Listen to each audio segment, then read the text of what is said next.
SSC ২৬ ব্যাচের ব্যাপরা তোমাদের মনে এখন অনেক অনেক প্রশ্ন ঘুরপাক খাচ্ছে। কারোর হয়তো তোমাদের রেজাল্ট একটু খারাপ হয়েছে, যেমন এ প্লাসের জায়গায় এ হয়েছে, কারোর এর জায়গায় এ মাইনাস হয়েছে, কারোর আবার ফেল আসছে। তো আজকের ভিডিওতে আমরা সকলের এই বিষয়টা নিয়ে বহুল কাঙ্ক্ষিত বিষয়, যার একমাত্র যেটার মাধ্যমে তোমাদের রেজাল্টটা পরিবর্তন হয়, অর্থাৎ বোর্ড চ্যালেঞ্জ, সেটা নিয়ে আজকে আলোচনা করব। অর্থাৎ তোমাদের বোর্ড চ্যালেঞ্জ কবে করতে পারবা, তার রেজাল্ট কবে দিবে, সেই সকল বিষয় ইন ডিটেলস এই ভিডিওটাতে আমরা ব্রেকডাউন করব। ওকে, ফার্স্টে দেখো, তোমরা বোর্ড চ্যালেঞ্জ করতে পারো কবে? 11/8/2026 থেকে 17/8/2026, অর্থাৎ তোমাদের বোর্ড চ্যালেঞ্জ করার টাইম হলো এইটা। ওকে, তো তার ডেডলাইন হলো 17 তারিখ, অর্থাৎ 11, অর্থাৎ আজকে থেকে তোমরা 17 তারিখের ভিতরে তোমাদের বোর্ড চ্যালেঞ্জটা করতে পারবা। এবার আসো, আমাদের বোর্ড চ্যালেঞ্জের রেজাল্ট কবে দেয় সাধারণত? প্রতি বছর আমরা দেখি বোর্ড চ্যালেঞ্জের রেজাল্ট তোমার 20 দিনের মধ্যে দেওয়ার চেষ্টা করে। সর্বোচ্চ ডিলে হলে হয়তো 30 দিন লাগতে পারে, কিন্তু তোমরা আশা রাখতে পারো যে 20 দিনের মধ্যে দিয়ে দিতে পারে।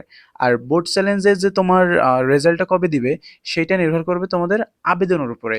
কত শিক্ষার্থী আবেদন করেছে, ধরো বোর্ড চ্যালেঞ্জ করলো 1 লাখ শিক্ষার্থী, ঠিক আছে? তো সেক্ষেত্রে তো 1 লাখের জন্য ধরো 20 দিন লাগলো, তাহলে যদি 3 লাখ আবেদন করে তাহলে তার ডাবল টাইম লাগবে, ঠিক আছে?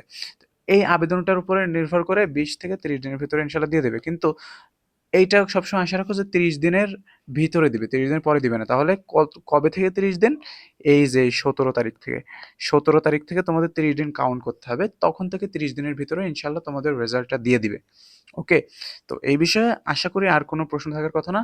আর তোমাদের এইটার যে ইটা জানাই দিবে, এটা মানে অফিসিয়াল একটা নোটিশ দিবে। অফিসিয়াল নোটিশ কবে দিবে? 17 তারিখের পরে।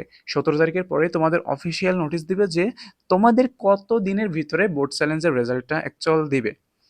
এরপরে দেখো আমরা অনেকের আবার প্রশ্ন আছে যে বোর্ড চ্যালেঞ্জে কি রেজাল্ট কমে? ভাই, আমরা আগের একটা ভিডিওতে আলোচনা করেছি যে এটা কমে কি বাড়ে। তো বিষয় হলো যে বোর্ড চ্যালেঞ্জে কখনো রেজাল্ট কমে না। আমরা আগে একটা ভিডিও বানিয়েছি, তবু এই ভিডিওতে আমরা আলোচনা করছি বোর্ড চ্যালেঞ্জ করলে রেজাল্ট বাড়ে, অথবা রেজাল্ট যেমন ছিল তেমনই থাকে। বোর্ড চ্যালেঞ্জে পৃথিবীর কোনো উদাহরণ নাই যে বোর্ড চ্যালেঞ্জে রেজাল্ট কমছে। এখানে দেখো কি পরিমাণ রেজাল্টটা বাড়ছে, এফ গ্রেড থেকে এ প্লাস হয়ে গেছে, এফ থেকে এ প্লাস হয়ে গেছে, ফেল থেকে এ প্লাস হয়ে গেছে, জিপিএ 5 পেয়েছে সে। এখানে দেখো এফ থেকে ডি গ্রেড গেছে, এফ থেকে সি গ্রেড গেছে, এইগুলো ঠিক আছে, কিন্তু এফ থেকে এ প্লাস, এফ থেকে এ গ্রেড, এইটা কিন্তু খুবই কঠিন টাফ একটা বিষয়। এরপরে এইদিকে দেখো, এইখানেও তোমরা দেখতে পাচ্ছ এফ থেকে এ প্লাস চলে গেছে, এই যে এই রোলের এফ থেকে এ প্লাস চলে গেছে। এইখানে দেখো এফ থেকে বি আসছে, এখানে দেখো বি থেকে এ আসছে। এইখানে এতগুলোর ভিতরে কোথাও দেখাও তো যে রেজাল্ট কমছে, রেজাল্ট ডিক্রিজ হয়েছে। একটা দেখাও, সিঙ্গেল একটা দেখাও যে এখানে রেজাল্ট কমেছে। তোমাদের মনে আশা করি আর কোনো প্রশ্ন থাকার কথা না, যেহেতু আমি আগের ভিডিওতেও আলোচনা করেছি, এই ভিডিওতেও আলোচনা করেছি, সেজন্য তোমাদের প্রশ্ন থাকা উচিত না বা প্রশ্ন থাকার কথা না। তো আশা করছি আজকের ভিডিওতে আমরা যেটা নিয়ে বোঝাতে চেয়েছি সেটা তোমরা বুঝতে পারছো।